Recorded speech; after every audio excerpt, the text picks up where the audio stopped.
बिस्मिल्लाहिर्रहमानिर्रहीम, अस्सलाम वालेकुम। आज की वीडियो में बात करेंगे कि ख्वाजा आसिफ जो है वह नवाज़ शरीफ को बाकायदा तौर पर तड़ियाँ लगाते हुए नज़र आ रहे हैं कि उनको हर सूरत वापस आना चाहिए और आना ही चाहिए। इसके अलावा बात होगी बिलावल भुट्टो, जिन्होंने बयान दिया है कि जरदारी और नवाज़ शरीफ जो है वो सुधर जाए। सुधर जाए इन्होंने किस सच में कहा है, वो भी आपको मैं आगे चलकर बताऊँगा। और इसके अलावा बात होगी कि निगरान जो सेटअप है वो कितना तवील होता जाएगा, वो भी आपसे बात करेंगे।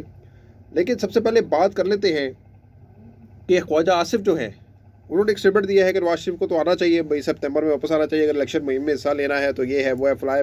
अच्छा, एक तरफ तो आप सारे मंसूबे बना के गए हैं कि निगरान सेटअप को तूल देने के लिए जो जो आप कर सकते थे वो आप करके गए, कानून साजियाँ की आपने। तो उसके बाद आप कह रहे हैं कि अगर इलेक्शन मुहिम में नवाज शरीफ को वापस आना है तो उसके लिए उनको सितंबर में आना होगा, और बड़ी तड़ी लगा के कह रहे हैं कि सितंबर में हर सूरत आ रहा होगा। अच्छा, चलिए इस बात को ले लेते हैं कि सितंबर में आ रहा होगा, दो लीग की ज़रूरत है, चले इलेक्शन भी हो जाए 3 महीने तक फ़र्ज़ करें तो नवाज शरीफ को आना चाहिए। तो ये जो बेचैनी की लहर है नून लीग के अंदर, ये आज से नहीं है, ये पहले से ही ये लहर पैदा हो रही है। और बहुत से लीगी रहनुमा जो है वो इस बात को लेकर गुस्से का भी इज़हार करते हैं कि नवाज शरीफ हमें आगे कर देते हैं और ख़ुद आते रही है, और हर सूरत जो है वो पहले वतन जो है वो फ़रार हो जाते हैं।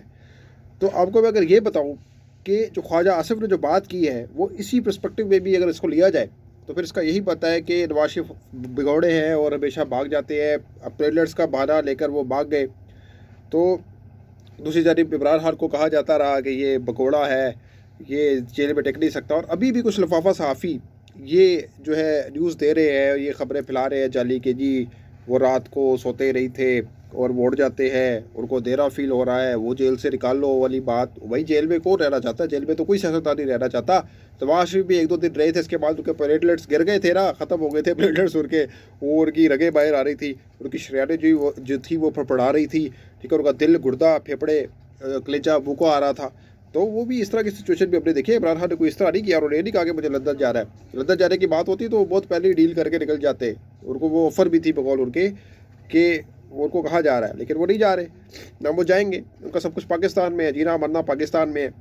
तो ये जो इम्पोर्टेड हुकूमत है, ये नवाज़ शरीफ को जो है वो वापस लाने के लिए अब क्या क्या बातें कर रही है, लेकिन अफसोस कि वो आ नहीं रहे। अब ज़ाहिर सी बात है, आज मज़हर अब्बास का मैं कॉलम पढ़ रहा था, वो कॉलम का जो एंड था ना, वो लाइन बड़ी ज़बरदस्त थी, उन्होंने बड़ी मज़े की बात की थी जो मैं अपने अल्फाज में बयान कर देता हूँ। उनका जो मफहूम निकलता था उस आखिरी लाइन्स का, वो ये निकलता था कि नवाज़ शरीफ जो हैं वो अपने भाई की तो हुकूमत में नहीं आए। अब निगरान सेटअप पर इनको एतबार होता है या नहीं होता, ये बात देखने से ताल्लुक़ रखती है।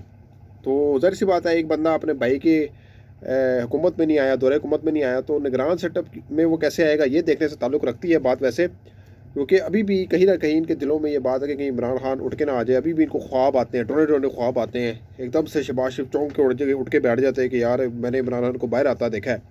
क्योंकि आपने देखा है कि लाहौर हाई कोर्ट के अंदर अब एक पटिशन दायर हो गई है, और वो पटिशन क्या दायर हुई है कि जो शहबाज शरीफ है, जो नवाज़ शरीफ है, जो जरदारी है, जो मरियम नवाज़ है, जो बड़े बड़े ये जो लीडरान सो कॉल्ड लीडरान हैं, ये जो हैं इन्होंने तोहफे लिए तोशाखाना से, और ये जो तोहफ़ लिए इन्होंने वो कैसे लिए, क्यों लिए, इससे कोई जवाब तलबी नहीं हुई। अभी इमरान खान की जो दहली हुई इस वजह से नहीं हुई तोशाखाना केस के अंदर कि उन्होंने करप्शन की है। बात यह है कि उन्होंने FBR के अंदर भी डिक्लेयर किए थे अपने सारे ये एहसासे, जो तोशाखाना से बेचकर जो पैसे मिले वो उन्होंने FBR में भी डिक्लेयर किए, अपने ज़ाती अकाउंट में भी डिक्लेयर किए। सिर्फ इलेक्शन कमीशन का जो गोशवारा है उसमें डिक्लेयर नहीं किया, और उसकी वजह यह है क्योंकि उसके अंदर खाने के अंदर वो जगह ही नहीं बनती कि वो कहाँ डिक्लेयर करते हैं उसको। ये कह रहे हैं बारहा क्यों फॉर्म के अंदर जगह ही नहीं है भाई, मैं उसको कैसे फिल करता। जब एक बंदे ने इतनी जगहों पर डिक्लेयर किया, उसको वहाँ पर डिक्लेयर करते हुए क्या मसला आना था। तो बेसिकली ये इमरान खान को नहल करना था किसी तरीके से, उन्होंने कर दिया। और जो दिलावर है वो बाहर भाग गया लंदन, और वहाँ पे उसकी अच्छी आवभगत हो रही है, वो भी आप देख रहे हैं कि उसके साथ क्या हो रहा है। कुदरत अपना इंतकाम ले रही है वहाँ पर। तो बहरहाल ये जो लफाफा सहाफ़ी हैं जो ये कह रहे हैं कि इमरान खान जो है वो भाग गए और डर गए, तो वो सिर्फ उनकी ख्वाब ख्याली है कि वो जेल से निकालो। जेल से कौन रहना चाहता जेल में? एक सहाफ़ी रह के दिखाए ना जेल में, जेल में रह के दिखाएं, उनको लग पता जाएगा। इनको तो सिर्फ पाबंदी लग जाती है तो रोने लग जाते हैं, जेल में जाएंगे तो फिर क्या हालत होगी, इनके लिफाफे जो है ना बंद हो जाते हैं असल में। तो ये बात करते हैं, बात करना आसान होता है, उस पर अमल करके दिखाएं तो फिर मैं आपको मानता हूँ कि एक बंदा इधर ही है, अटक जेल में क्यों रखा गया, वो भी एक इंतकामी कार्रवाई लेने के लिए कि नवाज शरीफ को रखा गया था, इधर ही इसको भी इधर रखा जाए, क्योंकि अजियत दी जाए, इसको तोड़ा जाए, मेंटली टॉर्चर किया जाए। लेकिन वो टूटने वाला शख्स नहीं है कि वो टूट जाए, बिखर जाए, क्योंकि अब सब कुछ उसने दांव पर लगा दिया, सारी कश्तियाँ जला दी हैं। तो वो एट दी एंड वो पीठ नहीं फेर सकता, पीठ फेरेगा तो सब कुछ ख़त्म, वो पीठ नहीं फेरेगा, ये उसको पता है। तो इसीलिए ये कहना कि उसको अटक जेल में रख के तोड़ दिया जाएगा या अपनी मर्ज़ी की बातें बनवा ली जाएंगी, तो ये मुझे पॉसिबल नहीं लगता किसी भी सूरत। दूसरी अहम बात कि बिलावल भुट्टो का आजकल बड़ा जोश आया हुआ है, बड़े जोश में वो बातें करते हैं। उन्होंने 9 माह के अंदर अन्य दौरे किए और 3 दौरे तो उसमें से मुत्तहदा अरब अमारात के थे और 3 दौरे जो थे वो अमेरिका के थे। ये 24 जुलाई की गालिबन रिपोर्ट है, जो दस्तावेज़ात है जो बैरूनी मुल्क दौरे किए जो वज़रा ने उसकी। लेकिन इसके बाद भी उन्होंने रिसेंटली भी दुबई का दौरा किया, जब ये मुलाकातें चल रही थी नवाज शरीफ और ज़रदारी की कि जी हम निगरान सेटअप कैसे बनाए। वो बिलावल भुट्टो भी पहुंच गए दुबई, जी ज़रदारी भी पहुंच गए दुबई, और देखा देखी नवाज शरीफ भी दुबई पहुंच गए। तो उनके दौरों की तो तादाद ही बहुत है, इनकी जो कारकर्दगी वो है ही दौरों पर मुश्तमिल। तो अब ये बातें कर रहे हैं कि 16 महीने जो है वो अब कारकर्दगी नहीं दिखा सके, उनको 16 महीने की जो कारकर्दगी है उस पर तहफ़्ज़ात हैं। तो वो सिर्फ नून लीग पर सारा गद फेंक कर ये भी बड़ी हो सकते हैं। ये वजारतें जो की है उन्होंने कौम का पैसा खाया है, तो कौम के पैसों पे दौरे किए, याशिया की है, तो उसका हिसाब कौन देगा। तो बहरहाल ये जो अभी बिलावल भुट्टो ने बयान दिया कि नवाज शरीफ और ज़रदारी जो हैं वो इस तरह की सियासत कर रहे हैं कि कल को हम 30 साल तक मरियम और मैं भी ये सियासत करते रहे। पहले तो बात ये है कि आप चाह रहे हैं कि आप 30 साल तक आप लोग ही होंगे और कोई नहीं होगा, ये भी आपकी खाम ख्याली है, खुश फहमी है। दूसरी बात, आप मुनूसी सियासत को परवान चढ़ा रहे हैं ये बात करके कि अगर नवाज शरीफ ज़रदारी ने ये हमारे जो पीछे जो सियासत छोड़ी है वो भी हम दोनों भी, मरियम और मैं भी ये करेंगे, तो आप मुनूसी सियासत को बेसिकली तक़वियत दे रहे हैं ना।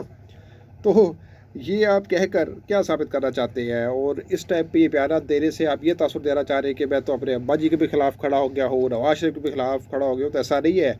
आगे अब्बा जी ने आपको उंगली जो है ना पकड़ कर चलना सिखाया है, आपको सियासत में लेकर आए हैं। तो वो चाबी वाले खिलौने कहते थे ना नवाज शरीफ, वो तो किसी और सच पे कहते थे, मैं आपको कहता हूँ चाबी वाला खिलौना, वो ज़रदारी के अब चाबी वाले खिलौने हैं कि वो आपको चाबी देते हैं और आप चल पड़ते हैं। या वो लट्टू की तरह नहीं होता, वो जो लट्टू हम इसको ऐसे घुमाते थे और ऐसे एकदम से बटन दबा के छोड़ते थे तो ऐसे ऐसे घूमता था, ये वो वाले लट्टू है। ठीक है, तो ये बयान तो आप ना दें, इससे कुछ नहीं होने वाला कि आप बड़ी जो है ना वो अपनी सिर्फ आप एक सिंपैथी पैदा करना चाह रहे हैं कि आप चाह रहे हैं कि यार एक ज़िम्मेदाराना बयान देने की ना कोई बचौर कोशिश करके मैं इलेक्शन के अंदर ना कुछ गाड़ लूँगा, कुछ जटा गाड़ लूँगा, कोई फतह जो है ना हासिल कर लूँगा। तो वो अब आपकी ख्वाब ख्याली है। जो लोग ये सोच रहे हैं कि अभी इमरान खान को बैलेंस करके तो उनका रास्ता साफ़ हो गया है इलेक्शन में, तो ऐसा होता नज़र नहीं आ रहा। वरना जो ये निगरान सेटअप की तवील होने की बातें हो रही है वो ऐसे ही नहीं हो रही। तो अभी निगरान वज़ीर-ए-आज़म का कोई नाम भी इन्होंने फाइनल कर लिया, कोई अननोन सा बंदा इन्होंने हायर कर लिया है। अब देखिए कि वो बता नहीं बता, अभी कुछ देर में पता लग जाएगा। तो अब तक के लिए इतना ही, अगली वीडियो तक के लिए इजाज़त दीजिएगा, अपना बहुत ख्याल रखिएगा। अल्लाह हाफ़िज़।